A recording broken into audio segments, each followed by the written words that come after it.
Sir, आज Asansol municipal corporation ने अपने 5 MIC के नाम का अनाउंसमेंट किया। उनमें हम लोगों ने देखा कि एक भी माइनॉरिटी नहीं है। इसके बारे में क्या बोलिएगा? देखिए, माइनॉरिटी का तो इस पार्टी में यही हाल है जो आपके निगाह के सामने ही है। जिनको कहा जा रहा है कि आपको अगर एहतजाज करना है तो ट्रेन पकड़ के दिल्ली जाइए, इससे अंदाज़ा लगा लीजिए कि माइनॉरिटी का मुकाम कहाँ पे है। अब तो बड़ा अफसोस रहा आज के इस 5 MIC के शपथ ग्रहण में किसी भी एपोजिशन के काउंसलर को मदऊ नहीं किया गया, जबकि वो भी बोर्ड के एक हिस्सा है, वो भी बोर्ड के मेंबर है। और सबसे बड़ी बात जो अफसोस लगा कि जो लोग कल ज्वाइन किए हैं TMC वो MIC हो रहे हैं, और जो लोग पूरी जिंदगी TMC में दे दिए पार्टी के लिए, पार्टी करके, उनको कोई मुकाम, कोई जगह नहीं मिल रहा है। तो ये बड़ा दर्दनाक बात है और लोगों का दिल टूट रहा है, मायूसी है, आंखों से आंसू झलक रहा है, इसमें कोई शक नहीं। और मैं भी चाहता हूं कि वैसे लोगों को जगह मिलनी चाहिए, जैसे कुल्टी से मेरे बादल दा है, पूरी जिंदगी TMC के लिए वक्त कर दिया। अगर आखिरी इस वक्त में भी अगर कोई इज्जत का, थोड़ा सा रिस्पेक्ट का जगह नहीं मिले तो बड़ा दर्दनाक बात है। मेरे उज्जवल चैटर्जी हैं, जिन्हें म्यूनिसिपैलिटी चलाने का भरपूर तजुर्बा है, उनके तजुर्बे को लगाना चाहिए आसनसोल म्यूनिसिपल कॉर्पोरेशन को। लेकिन और हालात तो ये है, आप खुद ही देख लीजिए कि जब शपथ ग्रहण है 5 MIC आपके बनाए जा रहे हैं, जितने आपके काउंसलर हैं उसमें 70% काउंसलर एब्सेंट है, वो लोग मौजूद नहीं है, और जो लोग मौजूद हैं वो लोग हरा अबीर लेकर के मायूसी में घूम रहे हैं और कुछ कहने के लिए बच नहीं जाता है। माइनॉरिटीज का मुकाम एक डिपार्टमेंट है, माइनॉरिटी अफेयर्स, वो किसी न किसी मुस्लिम को दे दिया जाएगा, वो भी ऐसे को दिया जाएगा जो माइनॉरिटीज के सिलसिले में कोई मुतालबा नहीं कर सके, कोई बात नहीं कह सके, अपनी मुतालबात को रख नहीं सके। ऐसे को देख करके किसी ऐसे शख्स को माइनॉरिटी अफेयर्स का जिम्मेदारी में एक MIC को दे दिया जाएगा, बस। सर, अगर AMC की बात की जाए और डिप्टी मेयर के हवाले से बात की जाए तो आज भी क्लियर नहीं हो पाया कि डिप्टी मेयर कौन रहेगा। डिप्टी मेयर का चैम्बर भी दे दिया गया है, उनको गाड़ी भी दे दी गई है और डिप्टी मेयर साइन नहीं कर पा रहे। तो तृणमूल कांग्रेस की ये मजबूरी है या फिर वो अवाम के साथ मजाक कर रही?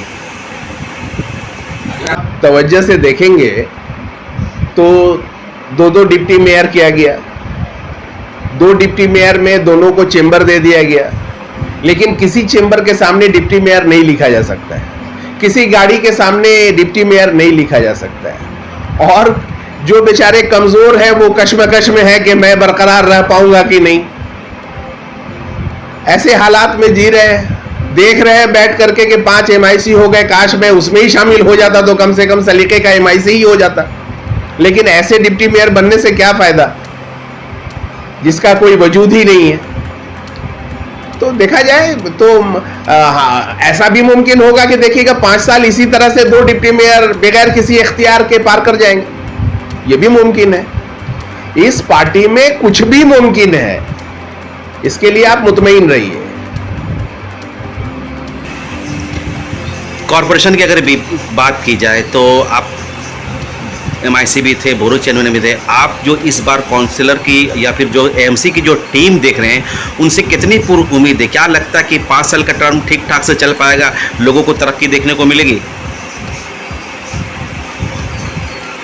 देखिए, अभी जो टीम है, एक अच्छे शख्स को मेयर का ओहदा दिया गया है जो किसी ग्रुप से ताल्लुक नहीं रखते, जो न्यूट्रल है, हर किसी के साथ अच्छा बर्ताव करना चाहते हैं, हर किसी के साथ अच्छी बातचीत है।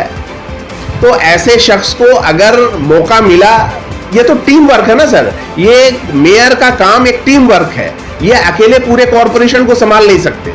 तो जब टीम आपका अच्छा होगा, टीम के लोग आपको मदद करेंगे, टीम के लोग कॉरपोरेशन को अपना कॉरपोरेशन समझेंगे, टीम के लोग आवाम के दर्द को दर्द महसूस करेंगे, तभी कॉरपोरेशन बेहतर चल पाएगा।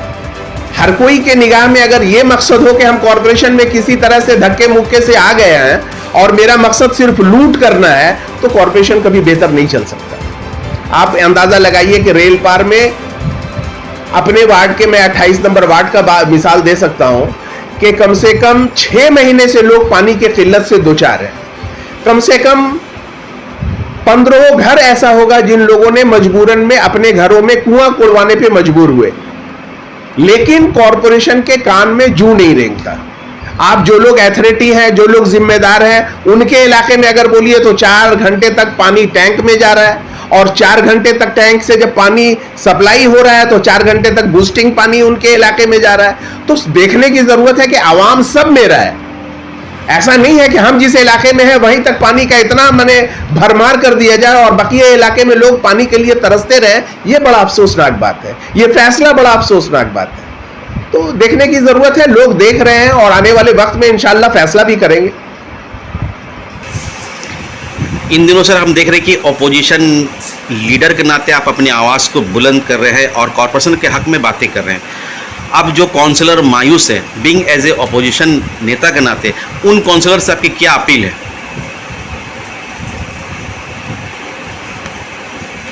देखिए, मैं उसे बस इतना ही अपील करना चाहूँगा कि खुददार बनिए, जिंदा ज़मीर बनिए। अगर लगे कि ज्यादती हो रहा है तो आवाज़ उठाना सीखिए, बंधुआ मजदूर मत बनिए, तभी आप रह पाएंगे, जी पाएंगे। लोगों को उम्मीद के साथ 5 साल के लिए आपको कॉरपोरेशन में मुंतखब करके मेंबर बना करके भेजा है।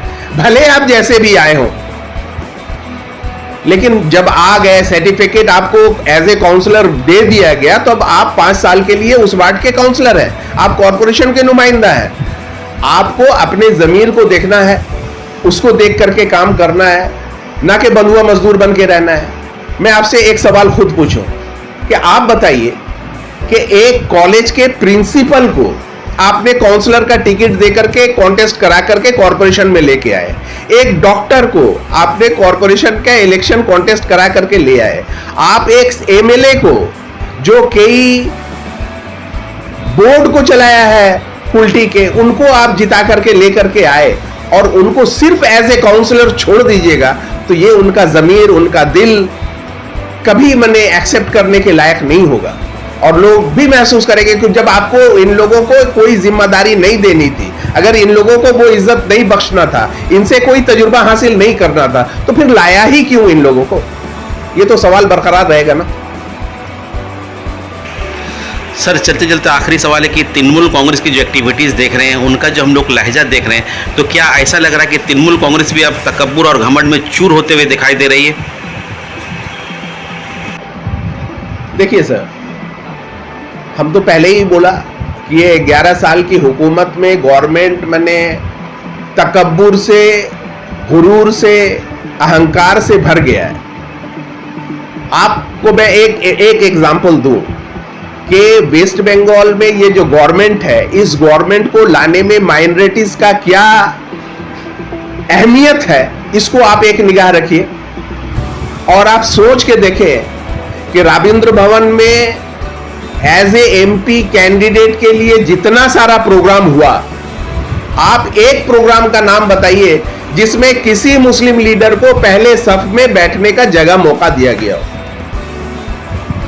आप देखिए, इंटरनेशनल फिगर कहा जाता है अजीज बर्नी साहब को, वो आसनसोल आए आपके एमपी के हिमायत में बातें करने के लिए।